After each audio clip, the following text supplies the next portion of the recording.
Apapun sifatnya, baik masalah itu kecil ataupun besar, ya semuanya diikuti dengan sabar, yaitu menerima dulu itu sebagai keputusan dari Allah. Baik itu adalah sebuah nikmat ataupun sebuah cobaan yang kita anggap sesuatu yang kita tidak senangi. Karena enggak mungkin terjadi kecuali dengan takdir Allah Subhanahu wa taala. Dan kata Hudzaifah radhiyallahu anhu, Allah tidak pernah menetapkan sebuah hukum kecuali Allah ingin hukum itu diterima. Walaupun kita tidak suka, apapun sifatnya, gangguan orang, orang utang tidak bayar, orang mencaci maki, hilangnya harta, bangkrutnya harta, hilangnya orang yang kita cintai, semua itu adalah cobaan Allah Subhanahu wa taala. Allah timpakan kepada hambanya yang dia inginkan, dan disitulah Allah menguji hambanya, dia sabar atau tidak. Beberapa dalil atau banyak dalil, juga contoh-contoh tentang masalah sabar ini. Yang pertama diangkat oleh penulis ini adalah firman Allah yang Maha Suci dan Maha Pemurah dalam surah Al-Imran ayat 146. A'udzu billahi minasyaitonir rajim, wa ka'ayyin min nabiyyin قاتل معه ربيون كثير فما وهنوا لما أصابهم في سبيل الله وما ضعفوا وما استكانوا والله يحب الصابرين. Dan betapa banyak nabi yang bersama mereka berperang sejumlah besar dari pengikutnya yang bertakwa. Mereka tidak menjadi lemah karena bencana yang menimpa mereka di jalan Allah, dan tidak lesu dan tidak pula menyerah kepada musuh, dan Allah menyukai orang-orang yang sabar. Jadi kita ambil potongan akhir ayat ini, wallahu yuhibbus sabirin. Allah sangat mencintai orang-orang yang sabar. Berarti Allah menciptakan cobaan agar hambanya sabar, menerima itu sebagai keputusan dari Allah, kemudian dia ikhtiar cari jalan keluar. Tentu tidak akan ada makna dan garam kehidupan kita, maksudnya kayak makanan itu ada garamnya. Tidak akan ada kenikmatannya kalau tidak ada cobaannya. Kalau semua mulus-mulus saja tidak enak. Misal teman-teman sekolah dari SD sampai kuliah nggak pernah ada ujian, nggak cocok juga. Karena kita tidak pernah tahu kualitas kita seperti apa. Cobaan yang datang itu akan menunjukkan kualitas kita. Disitulah juga kita akan mengupgrade, meningkatkan kualitas skill kita, ya, potensi yang ada dalam diri kita. Cobaan itu akan memaksa itu. Dengan kita sakit, kita coba ikhtiar untuk berobat, kita coba untuk ikhtiar bisa merasakan juga kurangnya tidur. Mungkin dengan puasa kita bisa sabar dengan kurangnya makan dan minum. Mungkin segala macam. Dan itu adalah ilmu, pengetahuan yang seharusnya kita anggap sebagai sesuatu yang positif. Jadi keliru kalau orang yang menganggap cobaan itu adalah sesuatu yang berat bagi dia, atau dia membesar-besarkannya. Ada orang kadang-kadang kalau ngobrol sama kita masalahnya kecil, hanya mungkin karena sakit sedikit. Saya pernah ketemu dengan seorang yang sudah tua, kemudian dia datang mengeluh sama saya, Ustaz, saya datang ke Jakarta karena saya mau berobat, saya ada diabetes begini begitu, masalahnya ini, seperti sesuatu yang sudah sangat besar. Padahal saya lihat orang ini datang dari Jawa ke Jakarta, duduk makan, hadir di pengajian, jalan enak, bisa bernafas. Salah satu cobaannya hanya karena ada diabetesnya, dan itu bisa setiap saat Allah sembuhkan. Kemudian dokter mengatakan Anda sudah sembuh, selesai. Dan dalam prosesnya pun ada dokter, dia bisa konsultasi, ada obat bisa meredam diabetesnya dan segala macam hal. Lalu kenapa harus dengan keluh kesah ini? Allah Subhanahu wa taala ingin memberikan nikmat supaya disyukuri, memberikan cobaan supaya disabari. Jadi tingkat sabar dalam cobaan seperti tingkat syukur dalam nikmat. Sekali lagi, tingkat sabar dalam cobaan artinya kita harus betul-betul bersabar itu sebagaimana kita harus bersyukur dalam nikmat. Kita tahu kalau kita bersyukur, kita akan ditambahkan nikmat. Kalau kita bersabar, kita akan diberikan ketenangan dan jalan keluar. Itu pasti. Tidak ada solusi yang lain. Tidak ada opsi yang lain. Mirip orang lapar, makan solusinya. Orang ngantuk, tidur solusinya. Ini orang cobaan, sabar solusi. Sebagaimana nikmat, syukur. Itu solusi. Tidak usah ciri yang lain. Karena ini Allah SWT yang telah memandu kita untuk ke situ. Allah berfirman betapa banyak nabi. Bisa makna, kata ulama tafsir, seluruh nabi yang Allah sudah utus. Kecuali sebagian kecil. Karena memang ada sebuah hadis Bukhari menjelaskan nanti akan datang nabi pada hari kiamat, tapi enggak disebutkan namanya, yang tidak punya pengikut satupun. Mungkin memang tidak ada yang beriman. Allahu alam siapa nabi itu. Karena dari 124 ribu nabi dan diantaranya 313 rasul, itu yang wajib kita imani, 25 nabi dan rasul. Masih banyak yang kita belum tahu. Nabi Muhammad SAW saja Allah mengatakan masih ada di antara nabi-nabi yang ada nabi yang kami ceritakan kepada Muhammad, ada yang belum kami ceritakan kepadamu. Jadi memang hampir semua nabi-nabi bersama mereka berperang sejumlah besar dari pengikutnya yang bertakwa. Untuk berperang itu bukan hal yang gampang. Keluar, bawa senjata, berhadapan dengan musuh. Kalau kita tidak pernah memulai pengorbanan kecil, kemudian mau diminta pengorbanan besar, mustahil terjadi. Nah, para sahabat dilatih oleh Nabi SAW untuk biasa berkorban, ya, berkorban waktu, berkorban tenaga, berkorban harta, berkorban perasaan, segala macam hal seperti itulah. Nah di sini dikatakan nabi-nabi itu yang ikut bersama mereka berperang adalah orang-orang yang bertakwa. Memang sudah sampai pada tingkat dia mengenal Tuhannya dan ingin mengejar janji-janji Allah Subhanahu wa taala. Mereka tidak menjadi lemah karena bencana yang menimpa mereka di jalan Allah. Di sini makna yang paling dekatnya adalah bencana dalam jihad. Karena di sini Allah menyebutkan di potongan awal ayat adalah perang. Jadi kayak misalnya tinggalin keluarga, tinggalin pekerjaan, itu kan kepikiran gitu kan. Orang biasa pergi haji umroh saja tidak pernah lepas handphonenya, hubungi kerjaan ini, kerjaan itu. Ini jihad bisa terputus kontak gitu kan. Bisa kembali, bisa enggak. Iya kalau langsung masuk medan perang lalu ditebas lehernya mati. Kalau dipotong dulu tangannya, dicungkil matanya, kan segala macam banyak hal yang bisa terjadi gitu kan. Ya, seperti Asim radhiyallahu anhu, insyaallah nanti kita akan bahas hari Sabtu nanti tablik akbarnya. Bagaimana beliau dibunuh oleh musuh dan berusaha untuk diambil batok kepalanya, gitu kan. Dipotong untuk diberikan kepada tokoh-tokoh Mekah gitu kan, supaya ditebus, ya, supaya dibayar. Dan banyak sahabat-sahabat Nabi yang menghadapi masalah-masalah seperti itu. Tapi karena mereka, nanti di closing hadisnya, penutupan ayatnya dijelaskan mereka sabar, maka mereka tidak lemah. Mereka tidak menjadi lemah karena bencana yang menimpa mereka di jalan Allah. Yang puncaknya adalah jihad. Setelahnya adalah semua bencana di jalan Allah.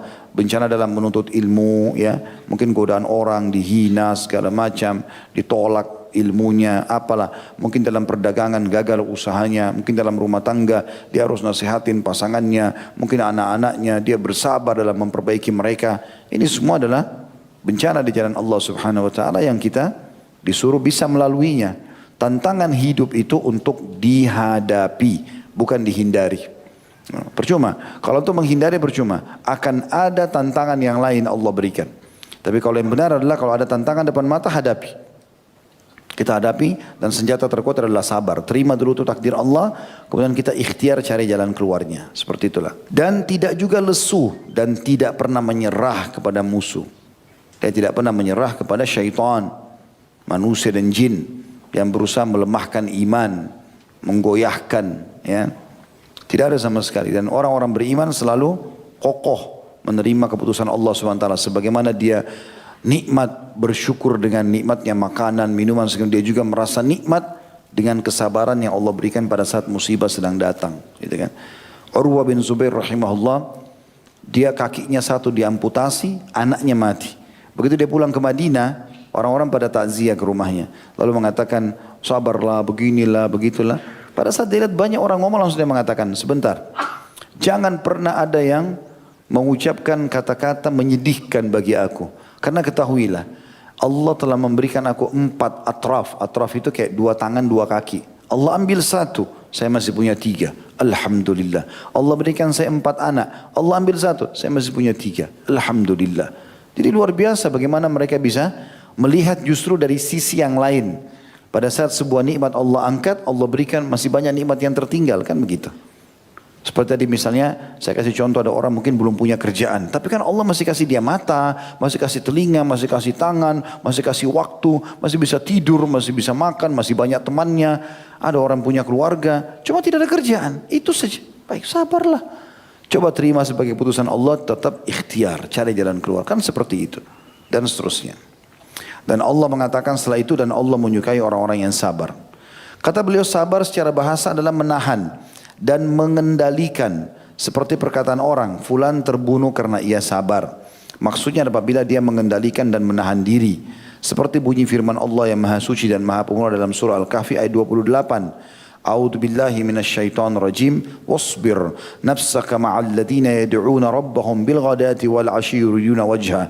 Dan bersabarlah kamu bersama dengan orang-orang yang menyeru Rabb mereka pada pagi dan sore hari karena mengharap wajahnya. Artinya tahan hawa nafsumu, tahan gejolak untuk melakukan pelanggaran-pelanggaran. Ya, sebagaimana pernah kita jelaskan, sabar ada 3 tingkatan. Sabar dalam mengerjakan ketaatan kepada Allah Subhanahu wa taala, bangun sholat malam, berpuasa di siang hari, masuk ke dalam masjid, pergi ke masjid kalau sholat dan segala macam hal. Ini butuh kesabaran. Begitu juga dengan sabar dalam meninggalkan kemaksiatan, peluang-peluang untuk berzina, untuk berbohong, untuk menipu, semua ada. Sabar. Kalau lagi datang, sabar. Antum ngomong sama diri antum sendiri, sabar. Sabar, sabarkan diri sendiri. Antara antum sama Allah SWT dengan jiwa antum. Jangan ikuti gejolak itu. Gitu kan. Dan jangan selalu menggunakan bahasa godaan syaitan berat nih. Gak ada berat. Memang syaitan tampil depan antum. Cekik-cekik harus kau berzina. Kalau enggak saya penggal lehermu, saya cungkil matamu. Gak ada. Antum aja yang besar-besarin tuh. Godaannya berat nih. Bohong. Mana berat? Pakai tidur, pakai makan, baca Quran. Bisa. Harus kokoh. Gitu kan. Sabar di situ. Kemudian juga dalam cobaan harian. Tak usah terlalu banyak berkeluh kesah. Nanti kata Imam Ahmad rahimahullah, orang mukmin itu akan merasakan puncak nikmat Allah tanpa cobaan lagi pada saat kakinya sudah menginjakkan surga. Tapi untuk mendapatkan derajat di surga dia harus dicoba di dunia. Pasti akan diuji oleh Allah SWT. Karena ada derajat-derajat yang tidak bisa dijangkau kecuali dengan kesabaran. Ini kan? Mungkin amal kita, coba antum hitung deh masing-masing kita yang ada di sini, termasuk saya. Berapa banyak amal yang sudah kita kerjakan? Apakah setiap malam kita tahajud? Setiap hari kita sholat duha? Kalaupun sudah iya, sempurnakah bacaannya, gerakannya? Kan? Surah apa yang antum baca? Doa apa yang antum ucapkan? Apakah zikir pagi petang sudah rutin dibaca? Tidak pernah luput.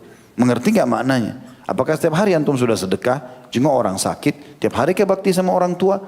Tiap hari ke berbuat baik sama istri dan anak atau suami sama anak? Tiap hari ke baik sama tetangga? Dan banyak sekali yang lain. Kan banyak kekurangan gitu. Amal apa yang kita bisa hadapkan di hadapan Allah SWT pada hari kiamat? Apa yang kita mau banggakan? Kadang-kadang kita masih sudah beramal, itu pun masih diikuti dengan riya, masih diikuti dengan mengkhayal pada saat sholat, dan segala macam hal. Makanya Abdullah bin Umar berkata, radhiyallahu anhu, pada ini ahli ibadah, dikenal sahibut ta'assi. Orang yang sangat fanatik dengan Nabi SAW. Setiap ada perbuatan Nabi apa yang dia tahu, langsung dia kerjakan. Sampai dia mengatakan kalau seandainya saya tahu ada orang yang lebih mengerti daripada saya sebuah hadis Nabi, maka saya akan naik kuda ataupun unta atau keledai untuk menuju ke sana. Maka beliau mengatakan kalau seandainya saya sudah tahu pasti 2 rakaat solat saya diterima oleh Allah SWT, maka saya akan bersyukur kepada Allah. Tapi semua ya dia tahu itu. Kita harus sebagai seorang muslim harus antara roja, khauf dan roja. Takut Allah tidak terima, dari satu sisi kita berharap Allah terima. Gitu kan? Tapi kepastian 100% kita nggak bisa menjamin diri kita. Kita yakin dengan itu insya Allah janji Allah. Tapi di sini seorang mukmin harus berada di antara itu. Karena kalau dia khawatir amalnya kurang, dia akan terus menjaga kualitasnya. Di sini kita disuruh bersabar kalau kita sudah ada orang beriman, orang-orang saleh, ahli ibadah, tiap hari kerjanya di jalan Allah, bersabarlah bersama mereka. Itu yang Allah katakan di sini. Dan bersabarlah kamu bersama orang-orang yang menyeru Rabb mereka pagi dan sore hari karena mengharap wajahnya. Firman Allah tersebut maksudnya sabarkanlah dirimu bersama mereka. Adapun sabar menurut syariat, kata beliau adalah menahan diri dari hal-hal yang Allah haramkan, lalu menguatkannya dengan melaksanakan kewajiban-kewajibannya. Di sini maksudnya adalah definisinya. Kalau beliau lebih terfokus, sabar adalah menahan diri dari hal-hal yang Allah haramkan, lalu menguatkannya dengan melaksanakan kewajiban-kewajiban. Jadi misalnya orang lagi sakit, jadi bukan cuma sabar itu berarti menahan sakitnya. Memang betul-betul di sini adalah meninggalkan hal-hal yang haram dalam berobat misalnya, atau dalam bertutur kata, berkeluh kesah, gitu kan? Jadi tidak boleh dia ucapkan itu. Dia bersabar. Ya, dalam arti kata bukan cuma sekedar menahan sakit sekali lagi, tapi dia tahan tutur katanya, tidak mengucapkan kalimat keluh kesah, kecuali memang dia sampaikan pada dokter masalah sakitnya saja, gitu kan? Lalu dia nikmati. Coba teman-teman kalau ada cobaan apa-apa, coba nikmati di prosesnya. Enak saja kita laluin tuh. Makanya pernah saya sampaikan Umar radhiyallahu anhu berkata, kalau takdir Allah sedang terjadi, cobaan maksudnya, maka manusia 2 golongan. Yang pertama berbahagia, yang kedua celaka. Yang berbahagia adalah yang menerima takdir Allah itu. Maka dia akan mendapatkan pahala, ya, mudah melaluinya dan mendapatkan solusinya. Pasti terjadi 3 hal itu. Cobaan apapun datang, kalau kita terima, maka kita akan dapat pahala, karena itu cobaan dari Sang Pencipta Allah. Seperti peraturan perusahaan diterapkan. Semua pegawai yang terima, maka dihormati oleh perusahaan. Itu kan, seperti itulah. Dia mudah melaluinya, walaupun dia sakit segala macam, dia tahu ini cobaan, akan ada pahalanya. Dan kemudian dia dapat solusinya. Yang kedua celaka. Datang cobaan, berkeluh kesah, maka dia dapat dosa. Dia sulit melaluinya, dan juga tidak dapatkan jalan keluarnya. Jadi misalnya ada 2 orang, A sama B. Dia golongan pertama si A, dia terima takdir Allah karena sakitnya. Penyakit yang sama misalnya. Si B enggak terima. Toh sama-sama akan melaluinya. Ya, beratnya sama, waktunya sama misalnya. Maka sama saja. Maka yang pertama dapat pahala, yang kedua tidak dapat pahala.